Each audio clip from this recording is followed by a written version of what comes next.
bonsoir et bienvenue dans ce journal bilingue édition de ce 24 novembre. 24 novembre tragique dans la région du Sud-Ouest. Ce matin, le lycée bilingue des Kondouchiti a été la cible d'un groupe d'assaillants armés. 3 élèves et un enseignant ont perdu la vie au cours de cette attaque, confirme le sous-préfet des Kondouchiti que vous allez écouter dans un instant. Également au menu de ce journal, Coupe d'Afrique des Nations de football Cameroun 2021, le ministre des Sports et président du comité local d'organisation joue la carte de l'accalmie et de l'assurance après le courrier aux allus de mise en garde envoyé par la CAF le 17 novembre dernier et relayé abondamment sur les réseaux sociaux. Sur les ondes de la chaîne nationale aujourd'hui, le professeur Narcisse Mouele-Kombi confirme que la cérémonie d'ouverture de la CAN 2021 aura bel et bien lieu au stade de football du complexe sportif d'Olembe à Yaoundé le 9 janvier prochain. Une fois de plus, bonsoir et bienvenue dans ce journal bilingue. On démarre en langue anglaise avec vous, Christelle Asek. Bonsoir. Good evening, Makeda Lidi Newton. Good evening, televiewers. You're watching the 8 p.m. Bilingual Primetime Newscast on Spectrum Television. As announced in our headlines, some unknown gunmen have attacked GBHS Ekondotiti in the Dian division of the southwest region of Cameroon today morning, killing 4 students and a French language teacher. This horrific incident occurred shortly after the start of classes with the use of an improvised explosive device and bullets. 3 of the students died on the spot in the school campus situated at the Njengu neighborhood in Ekondotiti, while the injured teacher and students died at the health facility where they were both rushed to after the attack. However, no group has claimed responsibility for this attack, but it is alleged that the separatist fighters who have been against the resumption of schools in this part of the country could be behind this attack. It is worth mentioning that this attack in Ekondotiti comes after 6 divisional delegates were abducted by separatist fighters on June 15. 2021, with 1 of them killed and the 5 others still in custody. In line with this attack, the divisional officer for Ekondotiti has condemned these brutal killings in his area of command today, November 24, 2021, and this is what he had to say in this regard. 10 minutes to 8 a.m. We have had an incident at the Government Bilingual High School of the Ekondotiti subdivision. Some terrorist boys who were already ambushed in the school campus opened the fire on the first students and teachers who got to the school. And the incident, after the incident, we recorded 4 death cases, among them 1 female teacher and 3 students. We also recorded 2 major injuries who have been referred to the regional hospitals of Limbe. The 4 other students injured have been taken care in a local health facility in Limbe, Ekondotiti.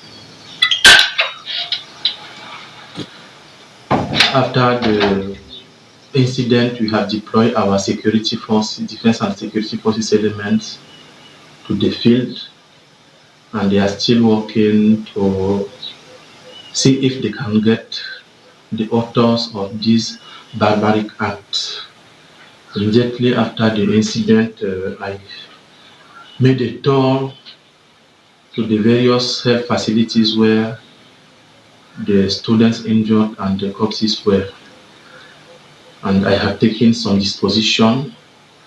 First of all, to provide the first care to the injured students, and we have also taken dispositions to transfer the corpses to the mortuary of the regional hospital of Limbe. Not more so, I have had a meeting, crisis meeting, with my defense and security staff, including the head of school institutions especially the principal of DBHS Ekondo Titi. I have reassured the education stakeholders on the measure provided, which have been reinforced in the various schools so that teaching activities should not be interrupted. During the visit of the health facilities, I have already also reassured the population they should not be panicking. They should not give the go-ahead to the terrorism. And at around 10 minutes to 8 a.m., we have had an incident at the Government Bilingual High School of Ekondo Titi subdivision.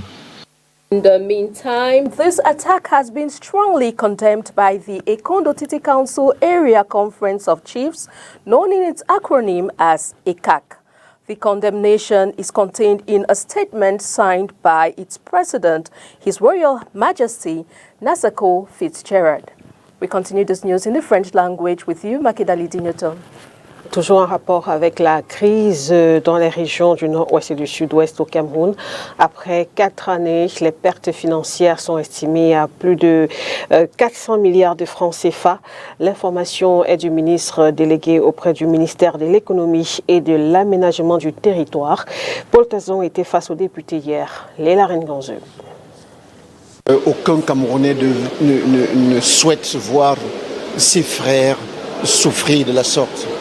Il y a des pertes en vies humaines, tant du côté de l'armée que du côté des sécessionnistes, y compris les populations qui souffrent atrocement. Nous aurons souhaité que les autorités de notre pays trouvent une solution à cela. Mais qu'à cela ne tienne. Vous savez, le présent est incomplet s'il n'intègre pas la vérité du passé. Le Cameroun avait d'abord été une colonie allemande. Après, sous mandat anglais et français.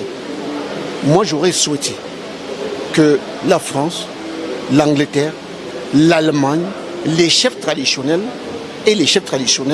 s'asseyent pour faire des propositions au gouvernement camerounais qu'ils prendront en compte pour le règlement de ce conflit.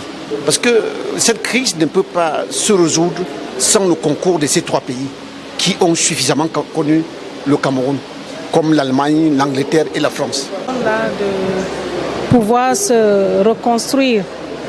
Mais d'ores et déjà, nous interpellons à ce que la paix puisse revenir dans cette zone-là pour que la mise en œuvre de ce plan puisse prendre corps et puisse être véritablement intégrée.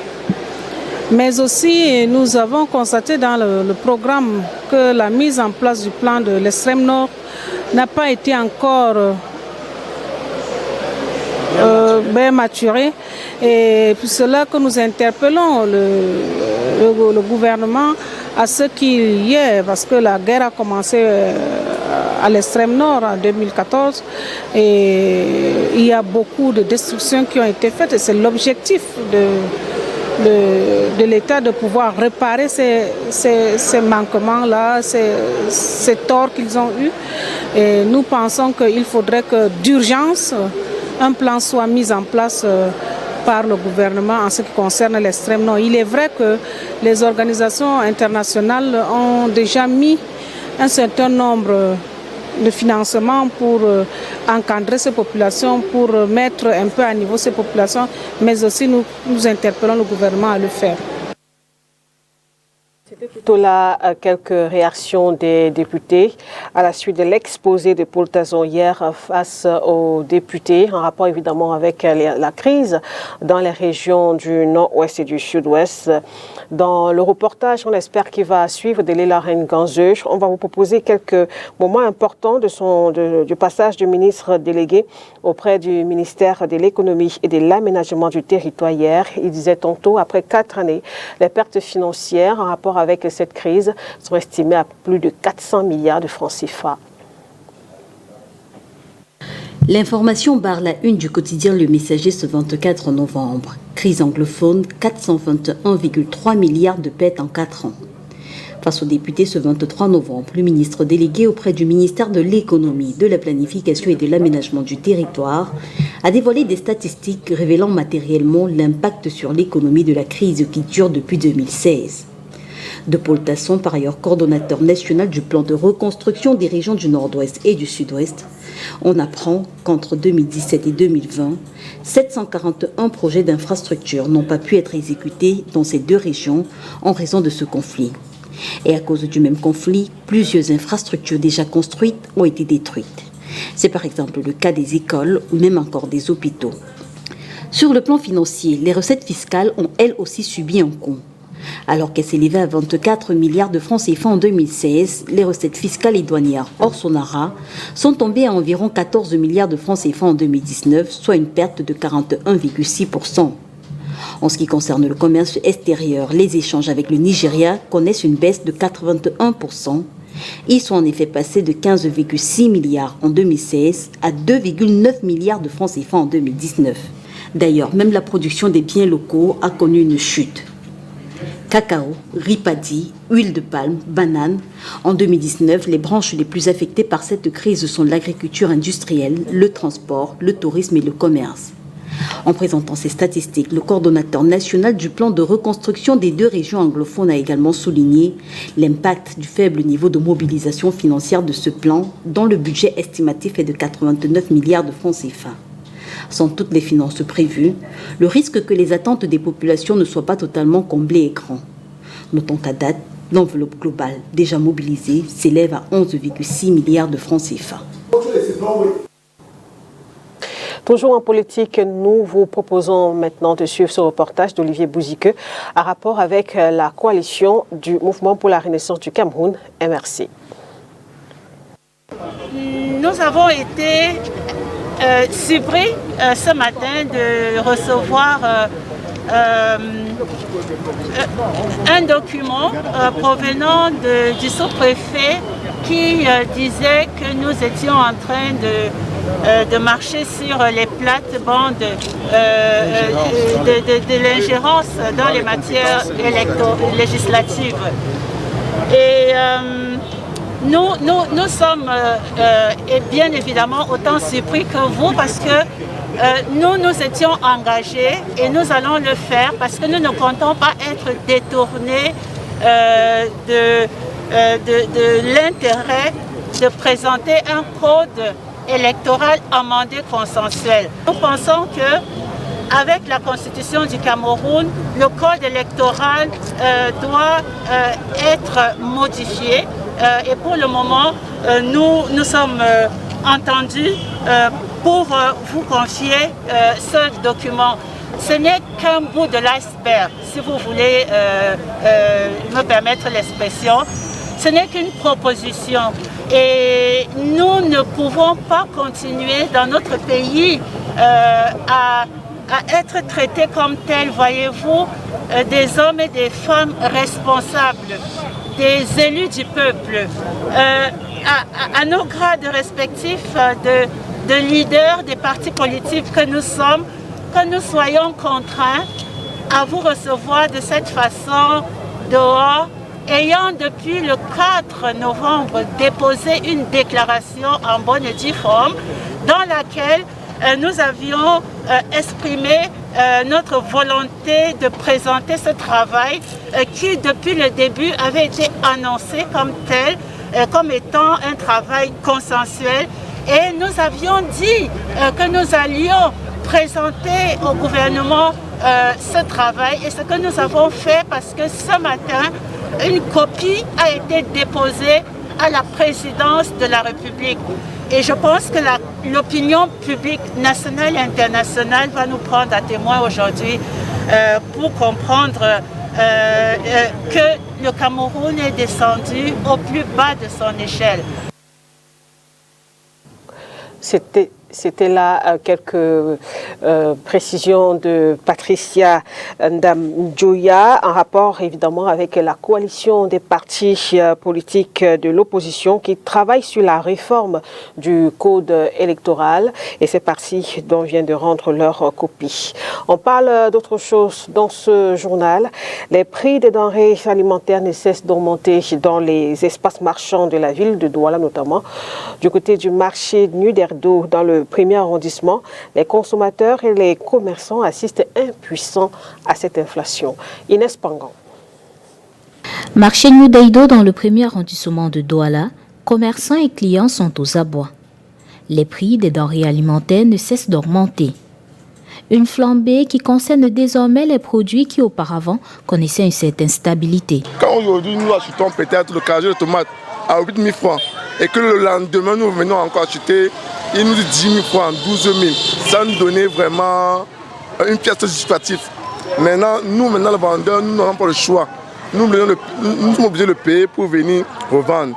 Et quand nous mettons peut-être 3 ou 4 tomates au client à 200 francs, le client ne veut pas comprendre. Il crie, il disait que c'est chaud. Et nous, maintenant, nous n'avons pas le choix. L'huile qui coûtait 18 500 francs, le bidon de 20 litres, aujourd'hui c'est 22 500. Et la bouteille qui coûtait 1250, aujourd'hui c'est 1800, 1850. Même le sel qui coûtait dans les 1800, aujourd'hui c'est 3500. Dans le registre des causes de cette inflation, certains évoquent la crise sanitaire de la Covid-19 et d'autres la crise en cours dans les régions du nord-ouest et du sud-ouest. La tomate même qui était à 4 000, c'est à 7 500. Les salades sont à 3 000. Les poireaux 6 500. La céleri même qu'on voyait même à 1 500, c'est à 3 500. Tout a augmenté, les concombres. On est débordé. Et tout ceci par la crise anglophone parce que tant qu'il y a la guerre à Bamenda, on ne peut pas s'en sortir. Pendant qu'on verse le sang là-bas, on est ici, on mange. Ça ne donne pas, puisque là-bas, il y a les jours où les gens ne vont pas au champ. Il y a les jours où les voitures ne circulent pas. Il y a même les marchandises qui sont bloquées. Ça ne peut pas voyager parce que les voitures ne peuvent pas circuler. Du coup, nous sommes affectés. Le constat fait, des actions nouvelles doivent être envisagées par le gouvernement et par les familles. Entre autres, la baisse des prix des denrées alimentaires et l'augmentation de la somme d'argent réservée aux courses familiales. Au moins 5 000. Parce que imagine un peu, si tu as même les 5 000 et que tu vas payer 2 000 le pour que l'enfant mange un peu bien, c'est 1 500. Tu veux payer les 5 boîtes de riz, c'est 1 000 francs. La tomate, c'est 6. Donc même les 5 000, on va seulement faire l'économie, mais on peut faire avec. Et maintenant, avec le dos qui est dû, quel homme peut donner 5 000 aujourd'hui à une femme de préparer? Je ne vois même pas. Je ne vois pas moi. Parfois, quand il ne me donne pas, je ne l'en veux pas parce que lui-même, il n'en même pas. Je me mets à la place des hommes. Que le gouvernement nous aide, papa. Que le gouvernement nous aide. En attendant le changement, les consommateurs assistent impuissants à la hausse des prix des denrées de première nécessité. And we now talk health. More than 1,700 COVID-19 vaccination doses have been administered in Douala, economic capital of Cameroon, since the start of the nationwide campaign. This revelation was made by Leonard Iwane, Regional Coordination of the Vaccination Program. He was speaking with our reporter, Catherine Corney.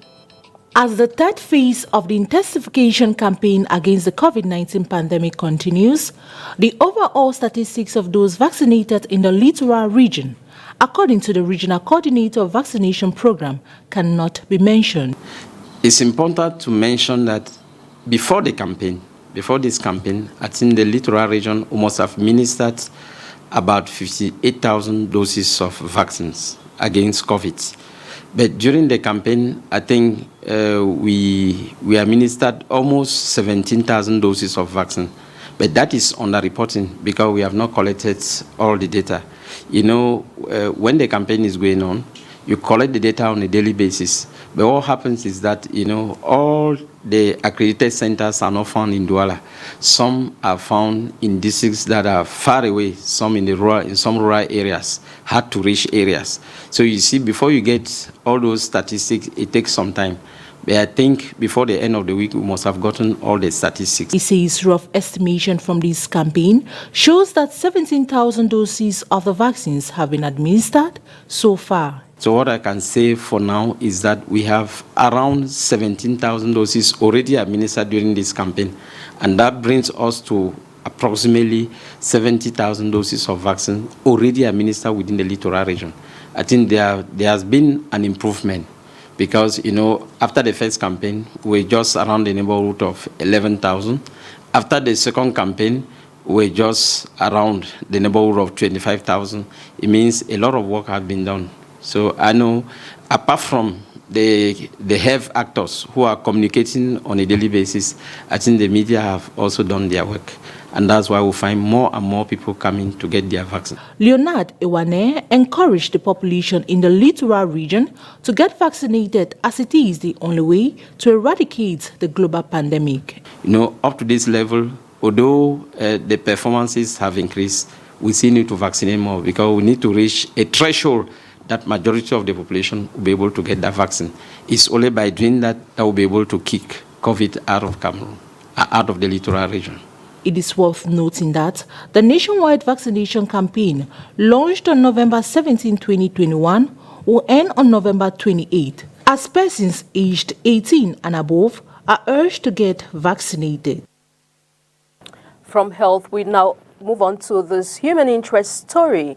There has been no major improvement on the state of roads from Rond-Point Daido through Aquanor to Bonamoussadi in the Douala 5 municipality.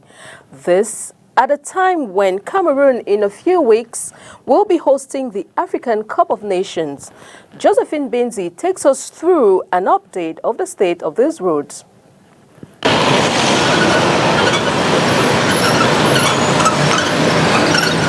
The road still looks and feels like a nightmare for road users from Rond-Point through Aquanor to Bonamoussadi.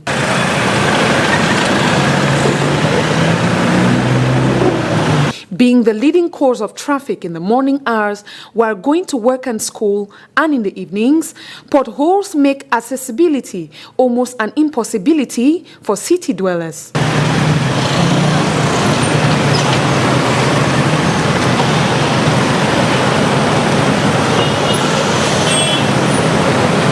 The broken tar has been the leading cause of accidents as commercial bike riders, in a desperate attempt to avoid traffic, find themselves on the ground.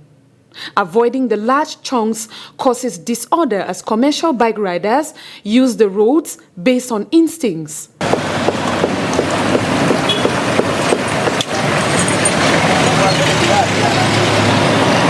Less than 2 months to the very anticipated African Cup of Nations Games, this stretch of road still remains the same as it leads to one of the training grounds for players. The city is set to welcome a colossal fan base from many nations, and the future is pregnant with ugly surprises if the rhythm doesn't change. Voici à présent le résumé de l'actualité africaine de ce jour avec VOA. Le Maroc et Israël ont conclu mercredi un accord cadre de coopération sécuritaire inédit lors d'une visite historique à Rabat du ministre israélien de la Défense Benny Gantz, en pleine tension entre le Royaume et l'Algérie. L'État hébreu est l'un des principaux exportateurs au monde de drones armés et de logiciels de sécurité comme le Pegasus. L'ONU va évacuer d'ici à jeudi les familles de ses employés internationaux en Éthiopie, tandis que la France appelle ses ressortissants à quitter immédiatement ce pays. Le TPLF, qui s'est allié avec un groupe rebelle Oromo actif dans la région qui entoure la capitale, a affirmé se trouver à Shewarobit, à 220 km au nord-est d'Addis Abeba. Au Soudan, le Premier ministre Abdallah Hamdok, qui a repris son poste dimanche, a ordonné mercredi l'arrêt immédiat des limogeages et annoncé le réexamen de toutes les nominations annoncées durant sa détention. Les militants qui l'accusent de trahison appellent à de nouvelles manifestations. Au Nigeria, des hommes armés ont incendié le quartier général de la police dans le sud-est, en proie à des troubles séparatistes tuant un policier. Les autorités accusent le mouvement indépendantiste pour les peuples indigènes du Biafra d'être à l'origine des violences dans la région, ce que nie le mouvement.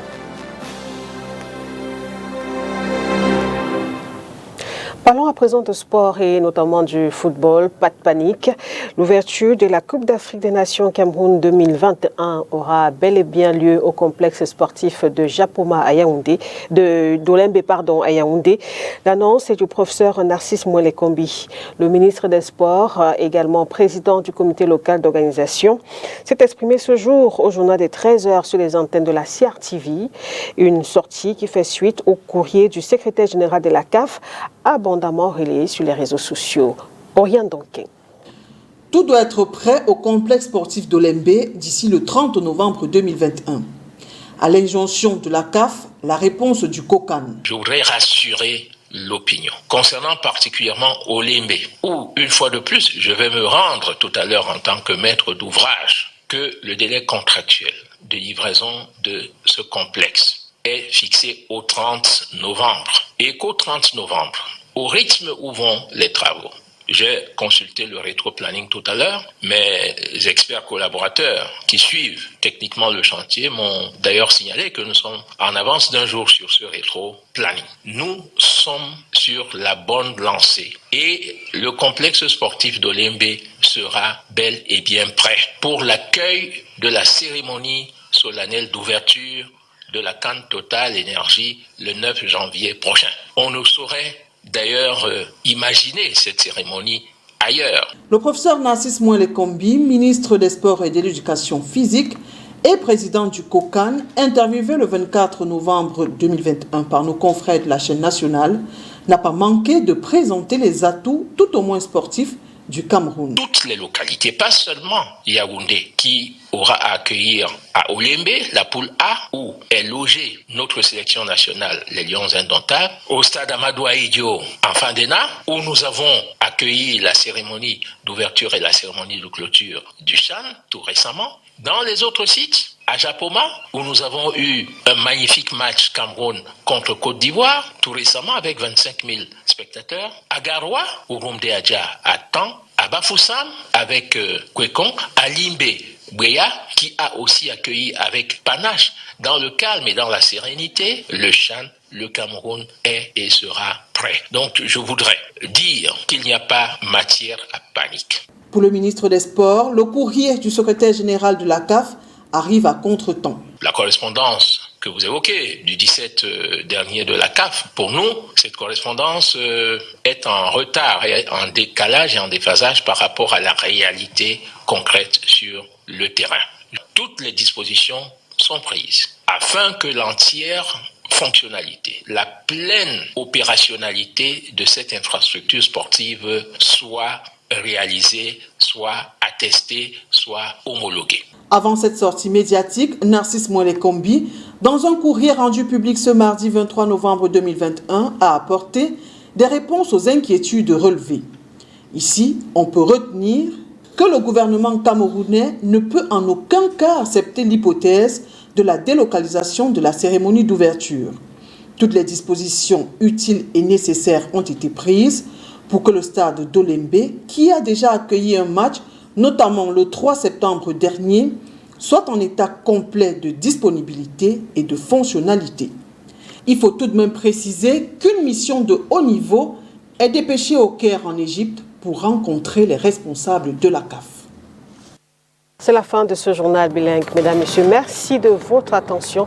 Bonne soirée à vous. Bonne soirée à vous, Christelle Asek. Good evening, Makedalidi Newton.